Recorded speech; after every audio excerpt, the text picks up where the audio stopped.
Hi everyone, my name is Wesanthi, and I'm coming on because I wanted to share about my experiences with this health condition called primary hyperaldosteronism or primary aldosteronism, also called Conn's syndrome, CONN, because it's quite rare, but not rarer than you think. It often is missed because it doesn't get diagnosed. A lot of people think they have normal hypertension, but you may have this condition. So I just wanted to share my experience, but this is just from a point of view of a patient. It's not to replace any medical knowledge. I mean, replace any medical evidence reading. I guess, what your doctor can explain or what you can research about it yourself. Okay, because I don't want to be responsible if I explain something wrong. This is what I understand. So it's from a point of view of a patient, people get diagnosed or people recognize this when you have hypertension, high blood pressure. But it's not actually, well, yes, you have high blood pressure, but because it's caused by this thing called aldosterone hormone. That's why it's called primary aldosteronism. So what it is that your body normally has a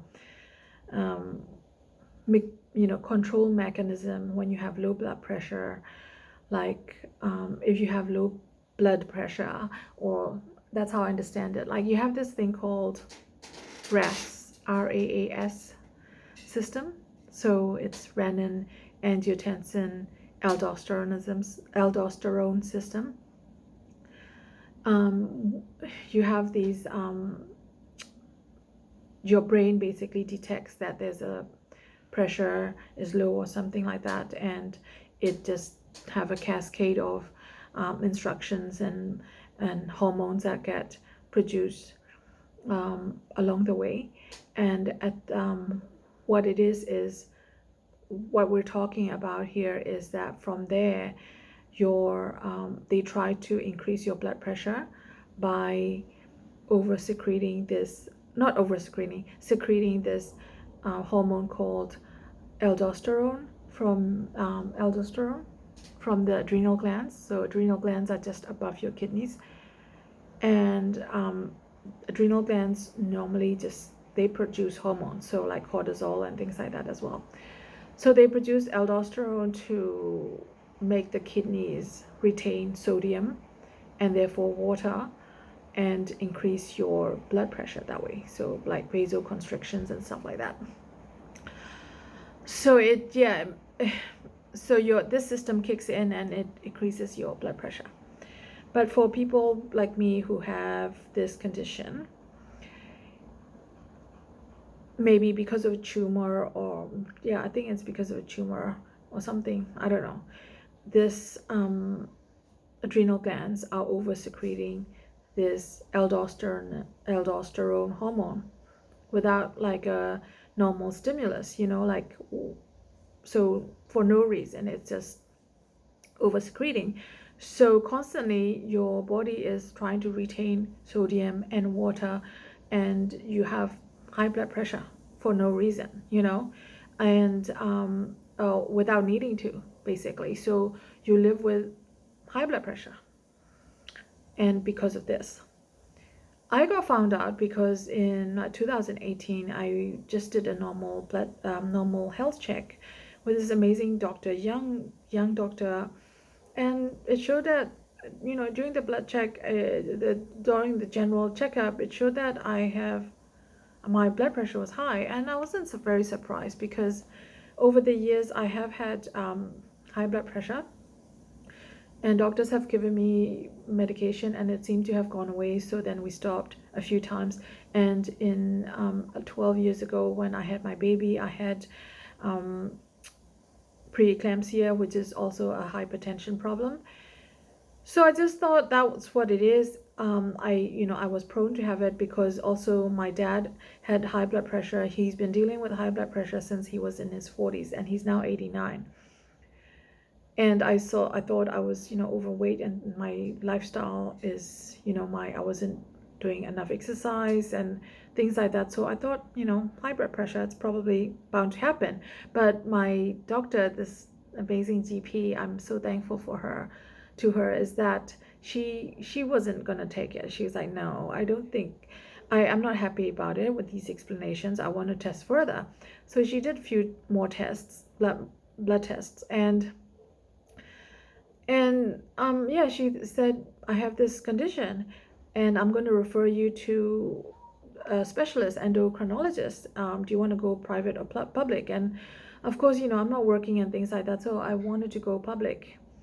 So the problem is with the public, it just takes so long for them to see you and do the tests, and then you get to see like different doctors. So I thought I was going to see this one doctor who's quite amazing, endocrinologist, but then you get the other subsequent visits, you see the team, and I feel like my condition wasn't being looked at properly, like, and along the way I was getting symptoms, and then the blood pressure, that's the other thing.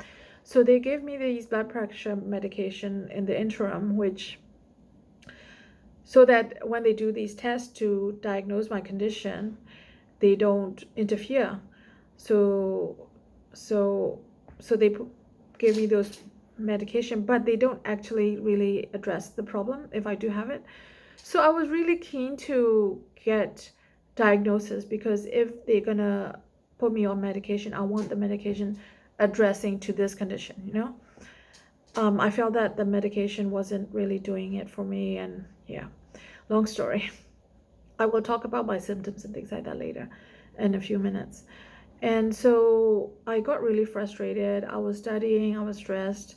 And also the other thing with talking about the symptoms, like if you already have anxiety, apparently this condition like even like makes it worse. So my anxiety levels weren't very good over the years, and I was studying again in my 40s. I was doing my bachelor's, and now I'm doing my master's in dietetics. So it wasn't a great, like, it's been quite hard few years for me.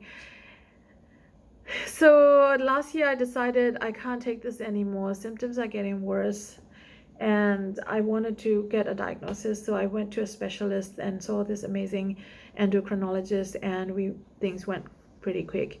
And yeah, I got a diagnosis that I do have this problem. I do have this condition. So then the next step is, so now that I know it's this excessive aldosterone production, which of my adrenals are doing it? Okay, so that once you get that diagnosis, you can choose. So if one of the adrenal glands are overproducing, you can remove the adrenal gland to fix this problem, right? To try and fix this problem. And if it's both, you can't take both out. So you have to just take medication all your life and try to manage it. So they asked me if I want to do surgery, then we will go further and see which one is producing. If I don't consider surgery at all, don't bother with it. Just take the medication. But the other thing is, if you're young enough, I'm 46 now, but I'm considered young enough, and I still have, a few good decades, I suppose, if there's no other thing. So they recommend surgery if it was just like unilateral problem. So then I decide, yeah, that's what I want to do, because with this condition, it's a progressive condition, and if you don't manage it well, you are just bound to have cardiovascular problems, down the track. And to be honest, at this point, I am not so sure how my heart is at the moment. I told my GP that I want to get it all tested once I finish my surgery. Yeah, so I don't know how much damage this hypertension has caused so far, because I don't even know how long I have had this condition. and how long I've been living with. Since I even found out about it, the diagnosis took like 5 years. So could have done a lot of damage to my, artery walls and things like that. So I progressed and did a thing called adrenal vein sampling, where they take out the sample of your blood from the adrenal, around the adrenal veins, and which side is overproducing. And luckily, I guess it's lucky because I found out I was unilateral. It's coming out from my right side, which is I say lucky because that means I can try and fix it. Now, I do see people who said it didn't really fix or some other issue came up, but a lot of people that I researched, a lot of other patients who have had the surgery said seems like they just got given a new life and things improved, and they are quite happy about it. So I am trying to stay positive and hope that I will get the same outcome as them and things will improve. So so I did that and I got my diagnosis and everything. So I'm now moving towards surgery. In 2 weeks I'm having a surgery to remove my right adrenal gland, and I'm hopeful that it will be better, but I am told it takes time, so the other adrenal gland has been pretty much laying dormant, not producing these hormones because the other's been overproducing. So I'm gonna have to wait for the other adrenal to wake up and stimulate it somehow. And I don't know, all the surgery itself, I had a laparoscopic surgery before 20 years ago. I was much younger, 20 years younger, and I remember it was quite painful because the gas, like the CO2 gas that they have to pump in to do things, and your organs being moved around because adrenals on the back, so they're gonna have to lift my intestines up or whatever. So it's just not gonna be very pretty when I finish the surgery, and I'm not looking forward to it. I'm a little scared, I suppose, but I am very hopeful. So so you'd be interested to know what kind of symptoms I have. Okay, so first of all, yes, high blood pressure. High blood pressure, so in the beginning, I didn't even know when I have high blood pressure. I just found out because I went to the doctor, and that's how it is. Like, I think because I've been over the years, maybe because my set point has increased even, like, so I have a higher level and I don't even recognize it. And that's why a lot of the times high blood pressure is called like a silent killer, because people don't recognize that they have it and not manage it, and leads into like cardiovascular diseases. So high blood pressure is a problem. And I think the disease have progressed with me because I'm starting to get like really like have different spikes at different days, and I'm just noticing like headaches and things when I don't manage it very well. The medication has been a problem as well, because it's not really the medication that put on me was to like I guess like a temporary thing while we are diagnosing the problem, and it's not really that effective. But so I've been using 2 types of medication for 5 years, and lately it hasn't been enough. So with the GP I have increased it, but then things are funny, so I'm just having to monitor my blood pressure. The other week I sort of like overdosed it and I got a scare. I had to go to the hospital and things like that. So things hasn't been very nice for me. And like I just noticed, even like since last year and this semester, I have like huge brain fog. I can't concentrate. Like, so when I can't remember things. So like there is memory, rather, I don't know about memory loss, but maybe memory loss because I keep like forgetting to take medicine and overdose, doubling up and things like that as well. But I can't retain information, like I find. So it just takes me so much longer to remember, when I'm studying. And also so that's for tests, but when I do assignments like writing, I just can't sit down that long. Like I can sit, but then it's not going in or not coming out, and it's really really so hard for me to do assignments this year. Of course, with the master's program, my first semester, it has gone a lot more challenging since compared to the bachelor that I was doing. But yeah, I don't know. It might be a few factors combined, a combination of factors. But I'm just, it was a hard semester. So main thing is, yeah, memory, brain fog, can't focus, and also fatigue. So the problem is, okay, right? So when you retain sodium, you release potassium. So the condition is high sodium, you retain water, you're like, you have edema, and then you're losing a lot of potassium. So you either try and have like 4,700 milligrams of potassium a day. That's lots and lots of vegetables and stuff. There's coconut water is really good, so I've been having coconut water, and vegetable juice and things like that. And you really have to cut down on your salt. But I have and I haven't. Like I do, but like when I eat like Burmese food, I'm normally high in sodium, so I have to be super careful. But then I am not, so I guess probably also that's why I so with the low potassium, you get fatigued. Like I'm just so fatigued, I'm tired. And I was thinking, is it just my age, or like I'm 46, I know, yeah, I'm older, but it's not like 70, like and yeah, things like this. So even with the memory and things like that as well. So I get fatigued, and lately, just over the few days or a week, I've been getting cramps in the middle of the night when I wake up in my calf, on my calf. So it's probably like potassium and maybe magnesium imbalances and things like that.